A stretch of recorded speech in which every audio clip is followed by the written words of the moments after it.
Hola, ¿cómo estás? Soy Gustavo Novelo y me da mucho gusto que nos acompañes en este nuevo episodio de Salud Mental, el podcast, en este caso el número 502. Y te saludamos desde nuestra bella y querida Ciudad de México. Y antes de comenzar nuestro programa, quiero aprovechar el espacio para recomendarles el podcast Motivo de Consulta, en el que Gera y Ro, un par de psicólogos, abordan situaciones que les han ocurrido en sesiones de manera ligera y entretenida. Así es que les recomendamos el podcast Motivo de Consulta. Y bien, pues ya como cada semana nos acompaña vía Zoom Marta Novelo Mascarúa. ¿Qué tal, Marta? Hola Gustavo y hola a todos nuestros amigos que nos siguen, que nos escuchan, que ahora nos ven y siempre deseándoles que tengan una gran semana y que esto que vamos a platicar el día de hoy pues les aporte. Sí, claro que sí. Y ahora, bueno, aunque tenemos, aparentemente es un poquito de giro porque casi siempre nos vamos más a la parte de personal, por así decirlo. Aquí vamos a seguir tocando aspectos relacionados con salud mental, pero en el campo laboral. Y el título que escogimos para esta ocasión es Las experiencias que retienen y comprometen al colaborador. Esto en el entorno, por supuesto, en el entorno de una organización. Y para esto, para platicar sobre este tema, tenemos como otro gran invitado, que es Alejandro Rendón del Rosal. ¿Quién es Alejandro Rendón del Rosal? Bueno, él es, voy a hablar un poquito de su semblanza, él es maestro en desarrollo organizacional por la Universidad de Monterrey. Cuenta con 27 años dedicado a la función de recursos humanos y al desarrollo de personas. 21 años de experiencia en áreas de administración y finanzas. Ha sido conferencista en diversos congresos, abordando temas de desarrollo personal, desarrollo organizacional y de recursos humanos. En el año 2003 recibió el premio de la excelencia en Banca Cequín por su contribución al cambio de cultura y por el desarrollo de las fuerzas de ventas. En el año 2018 recibió el nombramiento de exalumno distinguido de parte de la Escuela Bancaria Comercial y es vicepresidente del Comité de Talento, Emprendimiento e Innovación. En este caso es Cancham. Es presidente del Consejo de Vinculación de la Escuela Bancaria Comercial en el 2020, a partir del 2020. Bueno, pues una vez te doy bienvenida, Alejandro. Muchas gracias, Gustavo. Buenas tardes, Marta. Buenas tardes a toda la audiencia y es un gusto y un honor estar en este podcast. Muy bien. Oye, dije algo se me pasó, algo dije mal o algo de lo que nombré. No, todo muy bien. Es que sobre todo dije, cuando dije, estaban ahí las siglas de esta. Sí, la Cancham, que es la Cámara de Comercio del Canadá. Sí, fíjate, ándale, fíjate. Entonces dije, no va a ser que cometa un error. No, ninguno, gracias. Pues acuérdense, nuestros amigos que nos ven, pues pueden ver aquí nuestro canal de YouTube. Ahorita aquí pueden ver aquí a Alejandro y por cierto tiene atrás un escenario muy bonito. ¿Era que es en Tulum o dónde es? Sí, es en Tulum. Tulum, muy bonito. El escenario que tienes atrás. Y para los que nos escuchan, bueno, recordarles a nuestros amigos que nos escuchan que llevamos más de 500 episodios en la plataforma poderato.com. Ahí pueden escuchar todos nuestros episodios anteriores. Y bueno, pues ya entrando en materia, pues yo diría que es como para abrir boca, que para que haya una experiencia para retener y que se comprometa un colaborador en una empresa, en una organización, pues hay varios factores, ¿no, Alejandro? ¿Cuáles serían para ti algunos de los factores que hacen que un colaborador se comprometa y tenga una buena experiencia? Bueno, como mencionas son varios, pero yo quisiera partir de lo general a lo particular y hablando de lo general, quisiera mencionar que experiencia de las personas equivale a cultura en las empresas. ¿Sí? Entonces, las experiencias son todos aquellos momentos que vivimos y que pasamos dentro de la empresa, de tal manera que que sean momentos, déjenme decirlo, ¿por qué no?, felices, que sean momentos de crecimiento personal, que sean momentos de éxito, que sean momentos de convivencia.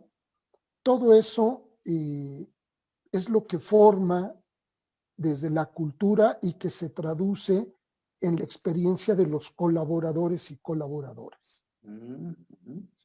Entonces, al decir que son varios, efectivamente, desde que la vida del colaborador inicia interesándose en trabajar en alguna empresa, hasta que sale de ella, toda esa vida, todo ese loop, vamos a llamarle, todo ese ciclo más que loop, todo ese ciclo está lleno de momentos. Y si una empresa en el ámbito laboral, en la marca empleadora, en lo que quiere que sus empleados experimenten, se fija y toma decisiones y acciones concretas para que esas experiencias, esos momentos sean gratificantes, convenientes e interesantes para las personas, es como se genera el compromiso y lo que llaman engagement, y lo que cada vez está más en desuso, el que la gente tenga la camiseta puesta. Oye, ¿Sí? Sí. Muy bien. Muy bien. Marta, ¿no se escucha? Está apagada. Estás en mute. Lo apago luego porque por aquí tengo soniditos también que necesito aislar. Yo coincido con esto que dices, Alex. Fíjate que me ha tocado estar en mi vida laboral en áreas como la atracción de talento, que hoy así se llama, antes era reclutamiento y selección. Luego me tocó estar en el área de capacitación y comunicación y motivación, y ha ido evolucionando. Y hoy yo diría que necesita haber una congruencia y un equilibrio y balance desde la parte de lo que se postea, digamos, para atraer un nuevo talento y luego lo que se va manteniendo y reforzando en su estancia.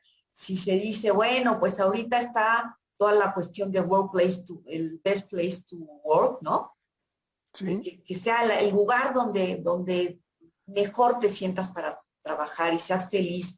Y entonces eso, ¿cómo irlo sosteniendo desde que llega? Porque esa experiencia es como la experiencia que tiene un cliente cuando llega a un restaurante, un hotel. ¿Le atrae o no le atrae entrar a ese restaurante o a ese hotel desde el lugar físico y lo que te van diciendo? Y luego, ya que estás ahí, bueno, es que a mí me dijeron que yo iba a poder crecer, que yo iba a esto, lo van a mantener. O sea, esta conciencia que debe tener, sin lugar a dudas, tiene que estar en atención de todos los que forman parte de él, no solamente recursos humanos, y no solamente va a ser que sea tan divertido como que si viene el cumpleaños de alguien va a haber una tarjeta o un pastel o cosas así, ¿no? Sino es más allá. No sé ustedes qué opinen de esto. Pues Alejandro, ¿qué opinas? Sí, cómo no, gracias. Sí, yo considero que tienes una visión correcta, va más allá de todo eso, y como mencionaste, tiene que haber una congruencia y una consistencia desde que la persona toca reclutamiento y selección, ahora atracción de talento, porque la primera gran decepción que llega a existir es que no coincida lo que se le ofreció versus la realidad de la empresa. ¿Sí? Yo conozco personas que con tal de cubrir una plaza ofrecen cosas de más a los candidatos, y ahí comienza la decepción, ahí comienza a no estar comprometido el ahora ya empleado o empleada, colaborador, colaboradora, y créanme que en muchas empresas es una decepción que se da de manera no constante, pero sí se llega a dar, ¿no?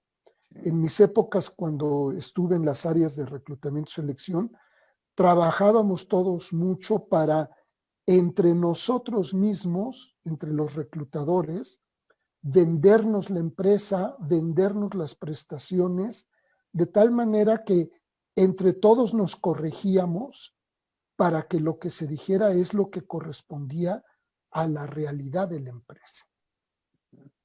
Y eso que dices tiene que ver con la venta y luego con la postventa, ¿no? Es correcto, totalmente. La función de reclutamiento y selección por excelencia se asimila o es muy fácil establecer una analogía entre el proceso de reclutamiento y el proceso de venta. Sí, y ahí todos participan, no solamente recursos humanos, porque el jefe, los que están trabajando en el área donde esa persona va a integrarse, si no se trabaja todo paralelamente, el trabajo o el esfuerzo que hizo recursos humanos se viene abajo. Totalmente. Además tocas un punto interesantísimo. Hay muchos gerentes y directores contratantes que creen que es una función y una responsabilidad de recursos humanos. Y no, es una función de liderazgo que corresponde a toda aquella persona que tenga personal a su cargo. ¿Sí? Sí, yo creo que estoy de acuerdo con lo que dicen. Yo creo que el proceso, o sea, para que una persona esté motivada, esté comprometida en el tiempo que esté y también le brinde salud mental, porque parte de lo que estamos tratando es que la gente esté a gusto, que tenga un propósito, es que sea continuo desde la atracción de cómo atraes a la empresa, a la persona a la empresa, cómo la induces, ¿no? Cómo le haces la inducción a la empresa en general, a la organización en su conjunto y a su área, ¿no? Sí. Porque a veces ya como creen, o sea, casi les contratan a muchas veces y ya a punto de trabajar, ¿no? Cuando se requiere un proceso de poco a poquito ir metiéndolo poco a poquito para que le vayas vendiendo la idea y incluso para el rendimiento, ¿no? Que la persona pueda, porque sabemos que los primeros días pues la persona no va a dar rendimiento, sino que es un proceso que va poco a poquito y a la medida que se vaya enganchando más ya puede dar mejor rendimiento. Pero a lo largo de todo el tiempo que esté, pues todos contribuyen, todos, a que la gente esté a gusto y pueda darte sí lo mejor, ¿no? Cuidado con alguien que no esté convencido, porque le va a decir a él, no, eso que te dijeron no es cierto, ¿eh? A mí me dijeron esto y no me lo cumplieron. Con alguien que no esté convencido va a promover internamente y es como un contagio. Entonces hay que pensar, ¿cómo voy a contagiar al otro? Pero en que sí, este es el lugar donde te vas a sentir feliz, reconocido, bien recibido. Así es. Y coincido mucho contigo, Gustavo, que también es un tema de salud mental. Es decir, todo aquel colaborador que no está a gusto en su empresa termina llevando la frustración a su hogar, a su familia, a su casa. Entonces la vida se empieza a complicar y la vida se empieza a hacer difícil de llevar. Y entonces entramos en esos típicos embudos que van hacia abajo, ¿no? De los cuales es muy difícil salir a veces. Y a veces también viceversa. Y el líder ahí necesita estar muy perceptivo, porque puede haber gente que tiene problemas familiares, personales, que lo llevan a la empresa y también empieza a ser un contagio que afecta ese rendimiento, esa productividad. Sí, y hay organizaciones que sí se preocupan por esto. Entonces, tienen un área donde la persona o un call center, un teléfono donde puedan llamar para que te puedan tener esta atención y de repente, ¿no? Cuando se sientan mal ir y poder tener orientación y ya, ¿no? Que eso no afecte el trabajo. Entonces, también es importante esto que no todas las empresas lo hacen, a veces por cuestión económica, de presupuesto, pero que idealmente sería eso, ¿no? Sí, yo conozco líneas de ayuda que incluso no nada más abarcan a los colaboradores de la empresa, sino a los miembros de su familia. No nada más tienen que ver con uno o dos temas, tienen que ver con muchos temas. Hay líneas de ayuda en donde hay personas que asesoran a alguien que no sepa cambiar una llanta y que se quedó tirado, puede marcar a la línea de ayuda y decirle, oye, pues, a ver, checa si el carro tiene esto, y ahora tienes que hacer aquello, y hasta cosas mucho más complejas como una ayuda básica psicológica en línea, Claro. ayudas legales, etcétera, etcétera. Sí, es que hablamos de personas, o sea, una organización está, y entonces, pues es mucho más complejo lo que puede estar ocurriendo en el mundo de todos los que participan en ese grupo, en esa organización. Claro. Por eso es que no solamente es recursos humanos el que va a ver hoy todo. Así es. No todos los que formamos parte. Yo he escuchado también el término sueldo, salario psicológico, si no estoy equivocado. O emocional. Emocional. Salario psicológico o emocional, cualquiera de los dos, sí. Que según yo entiendo, a ver si tú me aclaras más, Alejandro, es no nomás es la parte de tener un ingreso que puede ser X, sino todo lo adicional que pueda rodear al trabajo, ¿no? Claro.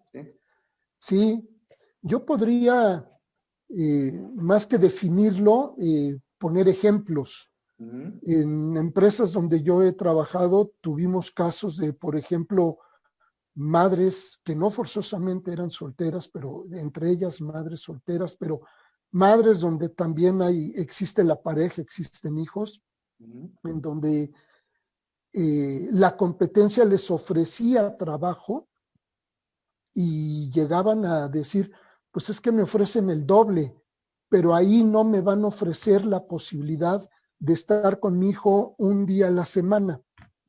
Entonces no me cambio. Claro. Y ese es el salario emocional, el salario psicológico, en el que ayuda a una persona a definir que en donde está es donde quiere estar. Claro. ¿Sí? Muy importante. Y cuando una persona está donde quiere estar, se vuelve, como dice Marta, muy, muy productivo. Sí.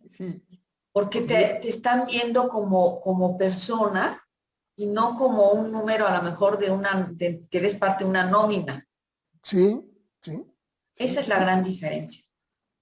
Sí. Ese pequeño detalle evolucionó de hace mucho tiempo. Uno tenía un número de empleado, ¿no?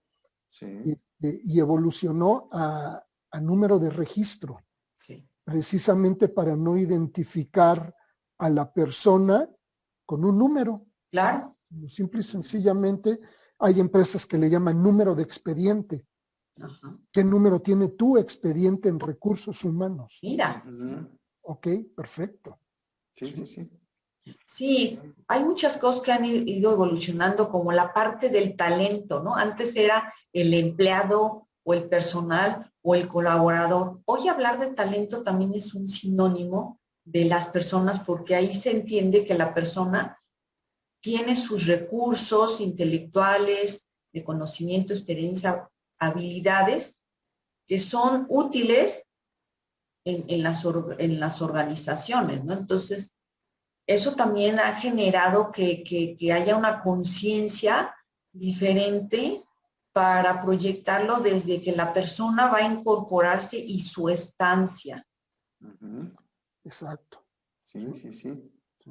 No, y yo creo que también, son muchos elementos como ahorita estamos platicando, ¿no? Que hacen que una persona esté a gusto, ¿no? Pero yo creo que a veces hay personas que luego no tienen un propósito en la vida o una estructura, y el entrar a un trabajo, a un empleo, pues les da una estructura, les da un sentido, ¿no? Empiezan a encontrar cosas que a lo mejor antes no hacían, empiezan a descubrir que les gusta. En fin, yo creo que ese sería uno de ellos, ¿no? Que a veces les da ese propósito que no tenían, claro. Ese empujón, ¿no? Que a veces hace falta. Y el mensaje es, lo que tú aportas es útil para el grupo. Sí, claro. Hay un propósito, la empresa se ve beneficiada, tú te ves beneficiado, yo, por decirlo así, logro mi objetivo social y tú logras tu desarrollo profesional y adquieres conocimiento. Sí. Pensando que esas podrían ser objetivos tanto de la empresa como de las personas, ¿no? Sí, de hecho, cuando tú ves cómo está tu participación contribuye al logro de los resultados, pues te motiva más, ¿no? Cuando dices, oye, pues gracias a mi participación se logró la productividad, aumentó la productividad, se logró mayores utilidades, ¿no? Bajar accidentes, o no sé, mejor respuesta de los clientes, ¿no? Evaluación de los clientes. Entonces yo creo que todo eso, es en conjunto, hace que vaya sumando, es como los puntos, ¿no? Que tú ¿De tienes lealtad? de lealtad, ¿no? Casi. Que tú vas sumando en la medida que tú vas entrando en lugares, vas teniendo puntos y tú te vas sintiendo mejor porque cada vez tienes más puntos, ¿no? Claro, claro. Entonces, eso es lo que es importante de destacar, ¿no? Sí, Uh-huh. sí. Hay otro punto muy importante, porque hemos estado hablando mucho de cuando uno va a entrar y mucho de lo que hemos hablado tiene que ver con la compatibilidad de intereses, tanto de la persona como de la empresa, pero el primer día en la empresa es uno de esos momentos más significativos. Además de que la persona empieza a validar que lo que le dijeron en el proceso de contratación y de reclutamiento corresponde a la realidad, pero esa experiencia para mí es única. Sí. Yo en mi trayectoria en recursos humanos en varias empresas pude constatar que cuando los ingresos son en grupo, ese grupo de personas que entran el mismo día conservan esa amistad durante todo el tiempo y a veces más allá de la propia empresa. Eso también. Si entran 3, 4, 5 personas, siempre son, digamos que mi apoyo y en alguien en el que puedo confiar para platicar algo. Sí. Entonces, ese primer día para mí es importante. Yo quisiera hacer una analogía. Hace algunos años, mi hijo se compró un carro y cuando llegó a la agencia a recogerlo, pues salió el vendedor y le dijo, en un momento le entregamos su carro, póngase aquí, por favor. Y dice, y estaba cerca de un carro que estaba cubierto por una lona. ¿Sí? Y el vendedor iba y venía y me decía, ahorita ya viene su carro y se lo entregamos, le explico todo. Y lo mantenía como a la expectativa, ¿no? Y en una de esas llega el vendedor y le dice, oye Alejandro, ¿me ayudas a quitarle esta manta o esta cubierta a este carro porque lo vamos a llevar al taller? Sí, cómo no. Y entonces empezaron a quitarle la cubierta al carro y resulta que era el carro de mi hijo. Y le pusieron en ese momento, fueron varias personas de la agencia, rodearon el carro y celebraron el hecho de que ahí estaba el carro, pusieron la alarma, unos llevaron globos. Cuando mi hijo llegó a la casa con su carro nuevo, me dijo, no, papá, esta marca es increíble. La marca. La marca. Sí. Ya no hablaba de su carro, sino hablaba de su experiencia en el primer día. Sí. Y eso logra, ¿sí? El engagement que platicamos. Sí. Porque el siguiente carro que compró fue de la misma marca. Sí. Fue de la misma marca. Sí, yo creo que esa frase que dice la primera impresión cuenta mucho, yo creo que es muy cierto para muchas cosas, ¿no? Entonces yo creo que para cuando entras a un lugar, la primera impresión que tienes es muy importante, el primer día, ¿no? Cómo eres recibido, todo lo que se hace para recibirte, ¿no? Es importante. Claro. Y claro, no se queda ahí, sino tiene que ser a lo largo de todo el tiempo que estés. Mantener esa. Digo, idealmente, claro, sabemos que a veces no se puede, hay situaciones que están fuera de control, pero en general yo creo que en la medida que se mantenga muchos elementos ambientales, ¿no? Culturales, ambientales, hace que esa persona, el tiempo que dure, esté a gusto y cuando se vaya, hable bien, ¿no? Sí. Hable bien. Diga, lo promueva. Pues sí, que diga, mira, me salí de esta empresa porque, bueno, ya cumplí mi ciclo, como que a veces pasa eso, ¿no? Pues ya cumplí mi ciclo, ya necesitaba buscar otros aires, pero la empresa en sí me gustó mucho y la verdad que la experiencia fue muy buena, ¿no? Claro. Se vuelve lo que llaman embajador de la marca. Sí. Embajador de la marca, sí. No sé si ustedes estén de acuerdo, pero hablar de experiencias es hablar de tocar emociones, tocar el corazón. Y eso es algo que se queda como un tatuaje. Sí. Exacto.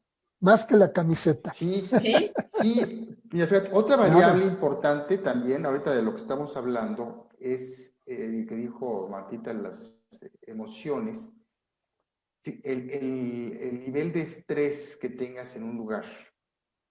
Yo lo veo desde este punto, porque el estrés en sí no es malo ni bueno, ¿no? Sino es el nivel de estrés. O sea, el estrés en sí es bueno cuando tienes un cierto nivel de estrés, un motor, una cierta energía que te permite estar activo, porque sabes que tienes que hacer muchas cosas. Y entonces es bueno tener cierto nivel de estrés. Pero se ha visto que cuando es muy bajo el estrés, el nivel de estrés, o demasiado alto, obviamente la gente no se siente a gusto y también la productividad no es buena, ¿no? Claro. Entonces, a veces, cuando es muy baja, pues la gente igual se vuelve muy pasiva, se la puede pasar de pechito, como dicen toda la vida. Pero se aburren. No pasa nada.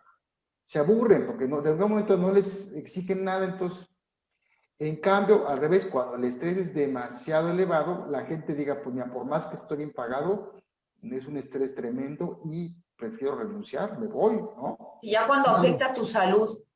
Sí, porque yo he sabido casos de gente que les da infartos, ¿no? O sea, tienen algunas situaciones donde de repente les da algo, alguna situación por cuestión del estrés que tienen, ¿no? Entonces, del sobreestrés. Entonces, también es importante esto, ¿no? Cómo hacer que no se vaya a los extremos, ¿no? Tal vez de repente una emergencia, pero que no sea algo constante. Claro. Exacto, una emergencia se puede dar en cualquier momento, pero a mí me tocó conocer una empresa que tenía que dar servicio médico y en el edificio principal donde estaban todos los directores, en el consultorio no había médicos generales, había cardiólogos. Y estaban cardiólogos porque, no voy a decir que todos los días había un ataque al corazón, pero sí el número de casos que se presentaba en la alta dirección en esa empresa eran por encima del promedio, vamos a llamarle así. Y es que cuando ya conoces a la empresa, pues es una empresa que presiona muchísimo, muchísimo. ¿Sí? Sí, no, pero digo, a veces se van a un extremo. Entiendes que a veces tienen cuotas de ventas y las tienen que ir subiendo más y más, pero a veces también ya son irreales, ¿no? Esas cuotas de ventas. Y entonces, pues nomás presionan y pues no, por más que presionan no tienen resultados de lo que esperarían, pero sí tienen que la gente se colapsa, ¿no? Claro, claro. Entonces, ese es el peligro que sí puede pasar cuando como se dice comúnmente, se exprime mucho a la gente. Es correcto. No se busca el bienestar de ellos también, sino es nada más a la empresa, ¿no? Nada más para la empresa. Pero hay que entender que es una fórmula, ¿no? Si hay bienestar en la gente, si la gente está feliz, si tiene una autoestima sana, esto impacta directamente en el rendimiento, la productividad y la rentabilidad del negocio.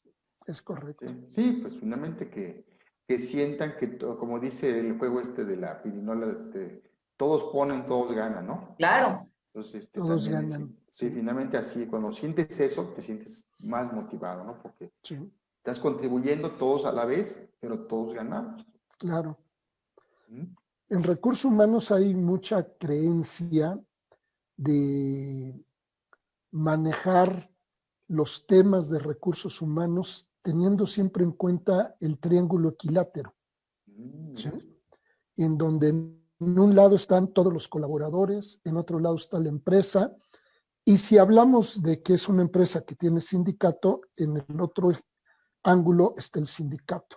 Sí. Entonces, si las decisiones que se toman en recursos humanos estiran este triángulo más de la cuenta de forma tal que el triángulo equilátero se deforma, es decir, se convierte en otro tipo de triángulo, quiere decir que estás generando un problema potencial y que debes corregir. Entonces, ¿qué tanto estiras un lado y hasta dónde y cuánto tiempo es lo que puede hacer que tengas una gestión, digamos, que es justa y es equilibrada para todos los interesados en esto, ¿no? Entonces el triángulo equilátero es algo que siempre uno debe tener en cuenta. Sí, sí, es algo visual que te permite tenerlo más claro, ¿no? Sí, sí, sí, así es. Yo creo que ahí tenemos que estar en un cuidado, así como uno dice, me está doliendo la cabeza más de lo más frecuente, pues hay que ir al doctor, hay que hacerse sus estudios para saber es esto y cómo corregir. Igual con las empresas, pues a lo mejor el clima laboral o ese tipo de herramientas nos pueden ayudar, ¿no? Como sensores a saber que, y la misma observación de los líderes, es decir, algo está ocurriendo, y entonces ahí van igual con recursos humanos y les dicen, ¿qué necesito hacer para saber cómo está mi equipo? Claro, por supuesto. Y una de las maneras o una de las formas en que se logra, como decías tú, Marta, que esto continúe y que no se pierda y que sea consistente es la cultura. Si la empresa trabaja en una cultura que cuide que constantemente existan retos, que constantemente existan reconocimientos, que constantemente se esté al pendiente del estrés, como decía Gustavo, esa cultura, esos encuestas de clima, etcétera, etcétera, son los que te dan la certeza o la tranquilidad de que todo va a funcionar como debiera y va a haber ese compromiso, ese confianza, de tal manera que los resultados de la empresa se dan. ¿Sí? Hay una empresa y el símil tal vez ya en estas épocas no sea tan adecuado, pero que dice que las vacas contentas dan mejor leche, ¿no? Claro. Entonces aquí el símil o la analogía es un empleado contento da mejores resultados, ¿no? Claro, sí. ¿Sí? Total. Está más comprometido. Sí. Pues muy bien, no sé, estamos llegando a la parte final. No sé si quieran concluir algo más antes de terminar esta plática. Pues de mi parte sería que, pues que toda la gente que tiene gente a su cargo o que es un líder o que es un directivo e incluso los compañeros, ¿no? Para mí la palabra clave son momentos, porque como decía Marta,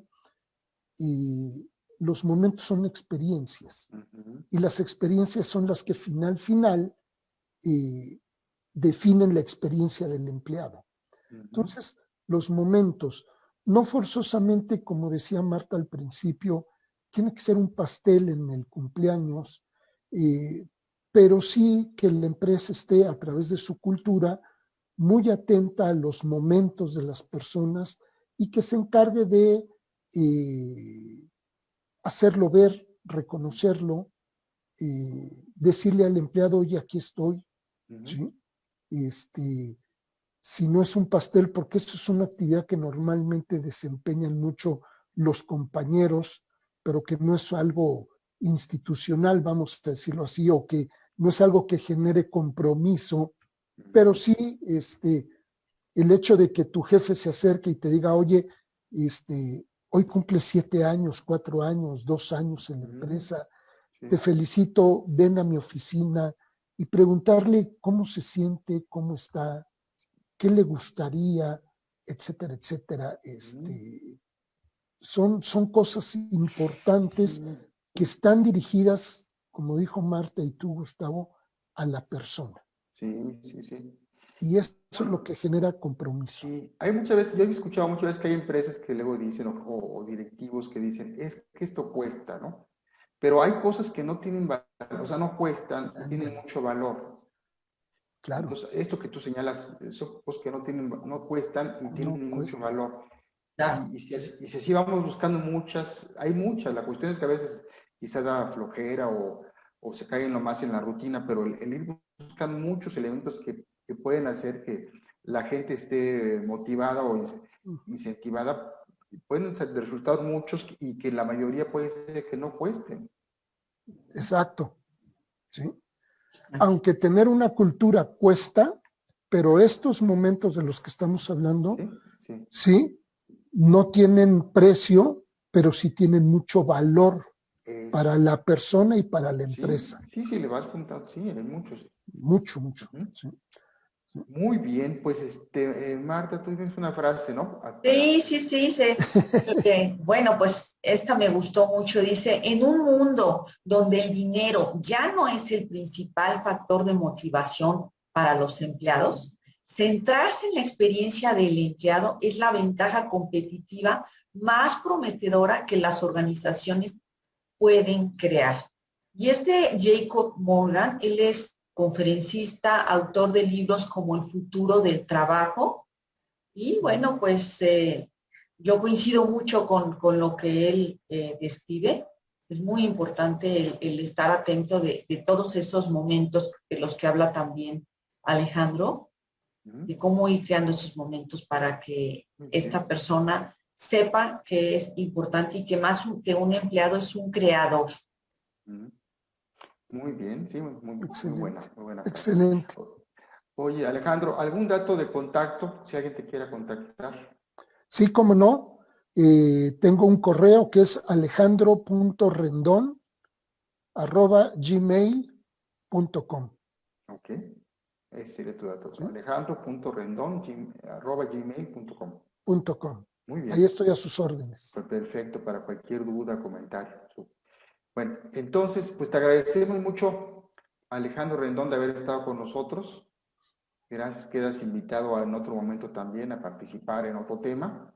Muchas gracias, con gusto. Y pues con esto llegamos a la parte final de este episodio. Nos despedimos de ti y te mandamos un fuerte abrazo en donde quiera que te encuentres en tiempo y lugar. Somos Marta Novelo y Gustavo Novelo. Te esperamos por aquí. Hasta la próxima.